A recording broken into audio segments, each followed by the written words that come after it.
Et il y a lieu de se demander quelle est la logique sous-jacente à cet attachement à la priorisation du privé dans le marché de l'électricité, dans la production de l'électricité. En clair, depuis une vingtaine d'années, le pacte de l'électricité, celui qui avait fait d'Hydro-Québec le navire amiral, est en voie d'érosion constante. Hydro-Québec est créé comme une agence de l'État, comme une société d'État au service de l'intérêt public. Et l'électricité produite par Hydro-Québec, dans le pacte de l'électricité, est considérée comme un service public et non pas comme un produit qu'on vend. Alors, progressivement, s'est développé un contre-modèle dont les Québécois n'ont pas encore saisi tous les impacts et toutes les conséquences. Ce contre-modèle-là est essentiellement une régression historique majeure. On l'a évoqué tantôt, mais il faut comprendre quelles sont les articulations du modèle qui s'est mis en place. Et ses conséquences, évidemment, sur le fonctionnement d'Hydro-Québec, mais surtout sur son rôle dans l'économie du Québec et dans la configuration de notre stratégie énergétique. Alors, la première des conséquences de ce recours à la privatisation, c'est de priver Hydro-Québec d'un instrument essentiel dans le pacte de l'électricité, c'est-à-dire la capacité de prévoir et planifier la demande d'électricité. Essentiellement, le modèle de recours au privé, c'est un modèle qui fait que la demande est désormais induite de l'extérieur et non pas de l'intérieur, parce que si c'était de l'intérieur, ce serait considéré comme un service public et ce serait ajusté en fonction de l'évolution de notre société et de sa démographie. Là, au contraire, le privé cautionne et induit une décision qui repose essentiellement sur les occasions d'affaires.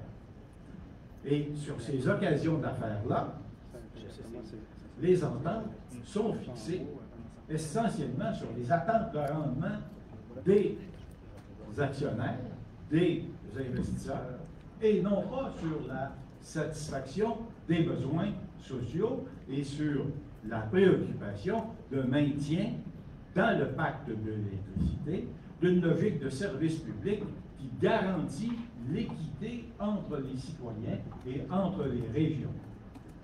On l'a évoqué, au moment où on nationalise l'électricité, l'écart de tarif entre Montréal et la Gaspésie est de 500 %.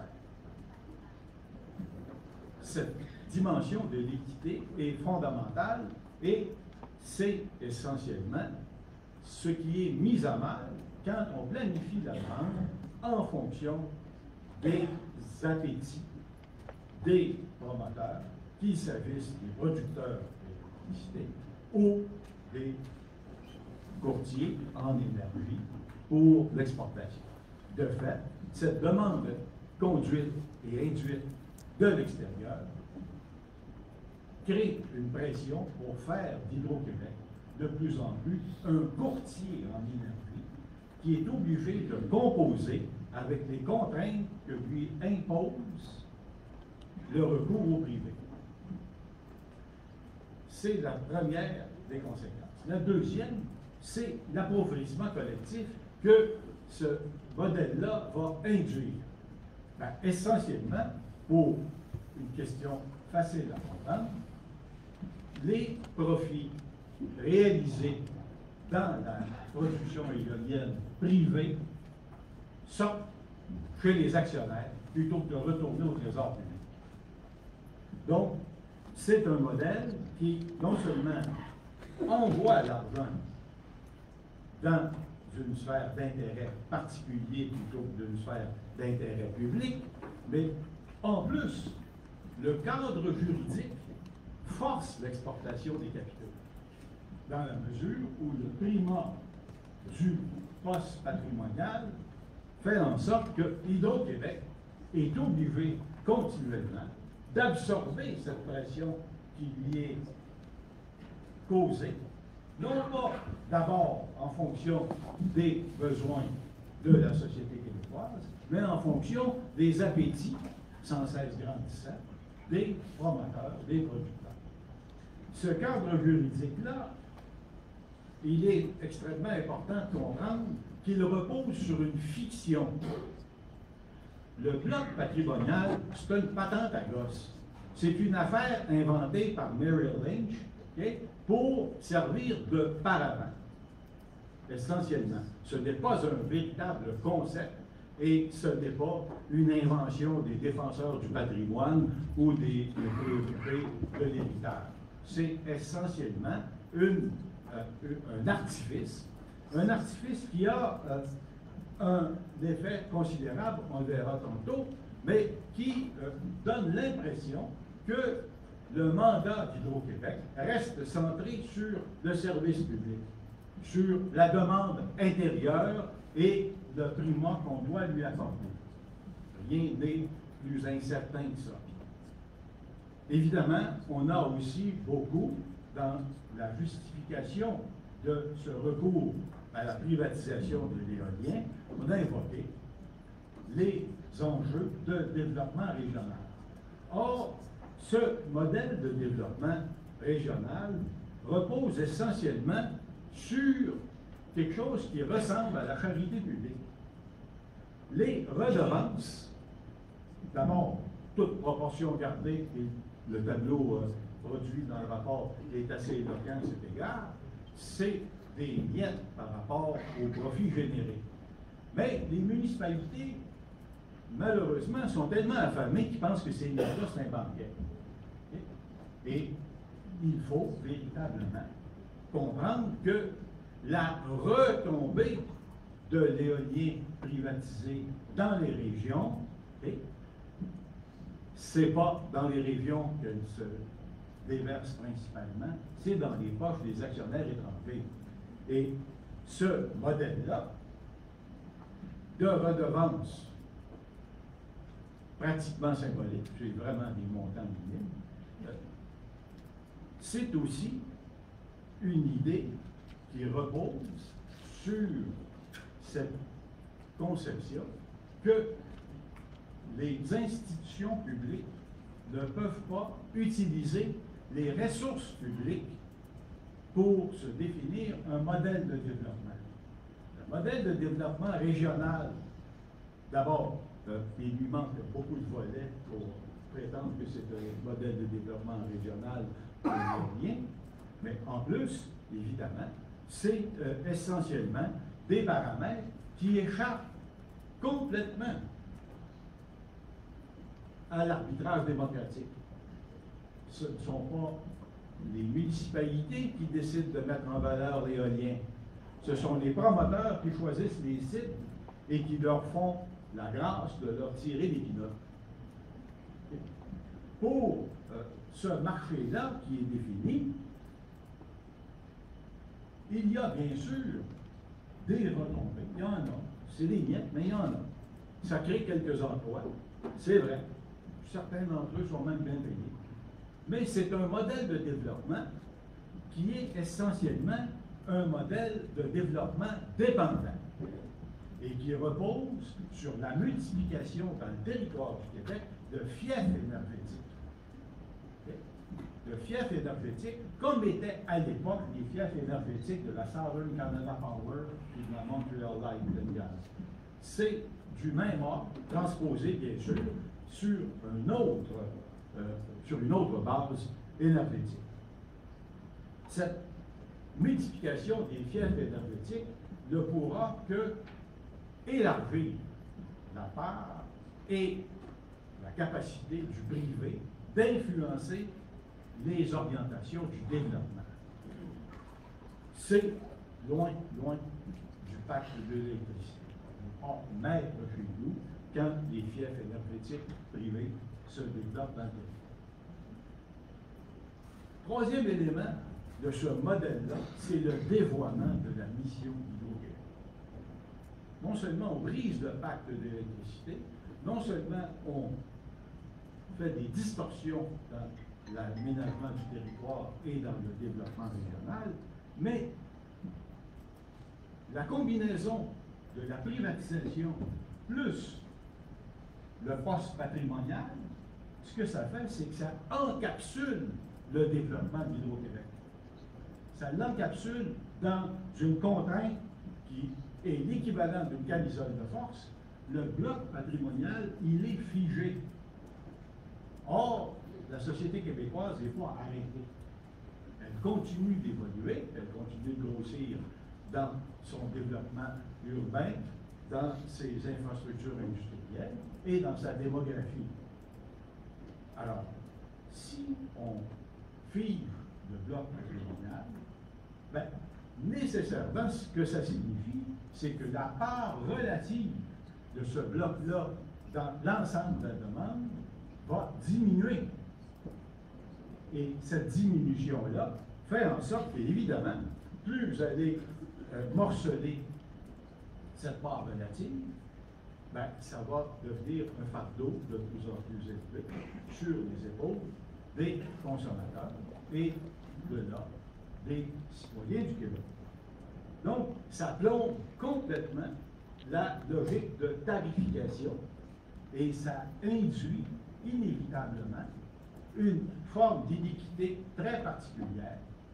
D'abord, l'absorption des coûts va être inégalement, va être régressive. Ça va affecter différemment les ressources et les ménages de différents niveaux de revenus, mais ça va aussi accroître l'écart entre ce qui fait carburer, ce qui fait augmenter la demande et la façon d'y répondre. Or, cette demande-là, elle est voilée actuellement par les appétits du privé. Quelle est la part de la demande qui est attribuable aux appétits des spéculateurs et des courtiers en énergie et celle qui est attribuable essentiellement au développement du Québec tel qu'il peut être épaulé dans une stratégie de développement régional, dans une stratégie d'industrialisation? Bien malin qui peut le dire. Parce que précisément, les projets s'accumulent sur la table du ministre et on n'a pas la moindre idée de ce que l'effet combiné de cette somme-là a comme impact sur le portefeuille hydroélectrique et éolien du Québec. Donc, la capacité de planification d'Hydro-Québec est littéralement plombée par ce contexte-là et essentiellement, ça l'oblige à être en mode réactif continuellement, à la fois pour composer avec un élément majeur, c'est-à-dire que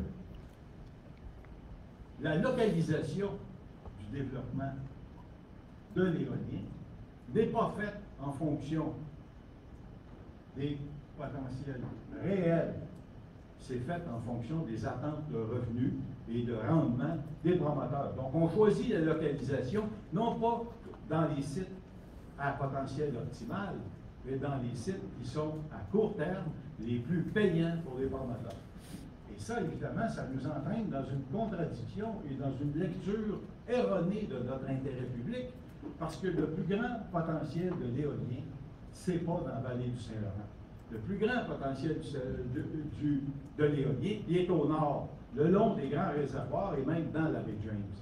Et ce potentiel-là, évidemment, pour un promoteur privé, c'est celui qui serait à plus haut risque et à plus haut coût, parce que, bien sûr, c'est loin. Il y a des problèmes d'infrastructure, et ça, c'est le deuxième volet, parce que c'est pas tout de planter des éoliens. Il faut les raccorder aux lignes de transmission, aux stations régionales, et ça, c'est des coûts. C'est des coûts que Hydro-Québec est obligé de bricoler, littéralement, au fur et à mesure que les appels d'offres lui font surgir dans le paysage des sites de production. c'est pas la meilleure manière de planifier. Et bien sûr aussi, c'est un problème, on l'a évoqué, c'est un problème important que de devoir composer avec des surplus qui lui sont littéralement imposés par les producteurs privés, parce qu'il y a une surproduction, les éoliennes continuent de produire, et ça crée une pression chez les opérateurs du réseau, une pression considérable à l'équilibrage, et ça, c'est pas sans fait. Noël a calculé, c'est au moins 1 milliard. Ça, c'est le coût.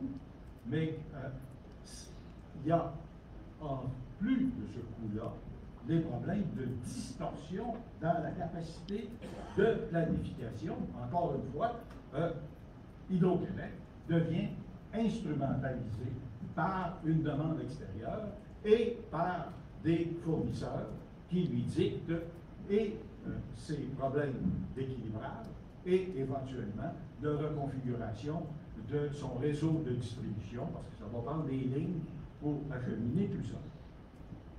Donc, ces trois éléments-là qui déstructurent le pacte de l'électricité montrent que ce qui est en train de se passer, c'est moins la privatisation d'Hydro-Québec que la privatisation de la rente énergétique. Et ça, c'est majeur, parce que c'est ça qui est la véritable base de l'intérêt public. Les ressources naturelles doivent servir à l'intérêt public et ils ne peuvent pas, ce qu'on peut en tirer comme ressources et physiques, matérielles et financières, ça ne peut pas être, comme on le fait, décrété comme de l'ordre du privé. Donc, cette privatisation de la rente, elle est en quelque sorte programmée dans cette obligation, dans le cadre juridique, et dans cette obligation de faire priver le poste patrimonial sur tout le reste. Alors, évidemment, ce que ça fait sur Hydro-Québec, c'est l'ultime cynisme, c'est que le Hydro-Québec devient littéralement un paravent pour le marché de l'énergie. Le maintien d'Hydro-Québec, qu'on ne privatisera pas, va simplement servir à faussement rassurer les gens que l'intérêt public et que le pacte de l'électricité est encore vivant. Alors, c'est un débat public que ça fait, parce que ces dispositifs-là, ce ne sont pas des hypothèses. Ils se déploient depuis déjà une quinzaine d'années sous nos yeux. Ils sont à l'œuvre. On n'a pas parlé de type hydraulique, il y a d'autres dimensions qu'on peut aborder qui, essentiellement, reconduisent cette logique-là. Alors, essentiellement, ce modèle-là, qui est de transformer le service public en commodité, de faire de l'électricité une occasion d'affaires, ben, soit on peut le rejeter, soit on peut revenir à une vision modernisée du pacte de l'électricité et d'inscrire ce pacte-là dans ce qui est le cœur des défis du 21e siècle, la transition énergétique. Parce que ce modèle, il dévoie complètement, il détourne le sens de la transition énergétique parce qu'on fait de cette transition énergétique-là, on l'aplatit à une seule composante, la croissance de l'offre de production d'énergie. Et cette croissance-là, dictée non pas par une vision du développement, mais essentiellement par les appétits et les occasions d'affaires que ça soulève. Ce détournement des enjeux de la transition, c'est au cœur des débats que nous devrons conduire et ce sera le contexte de discussion du plan vert et de la loi du ministre Fitzgibbon, parce que c'est ce qui va se jouer. Ce modèle-là va, s'il se déploie comme il a commencé de le faire, engager le développement du Québec pour le plan politique. Alors, ça va demander qu'on prenne le temps de sérieusement examiner les tenants et aboutissants, et surtout qu'on arrête de se prosterner devant les vaches sacrées du mal. Alors, nous avons beaucoup de pain sur la table. Merci.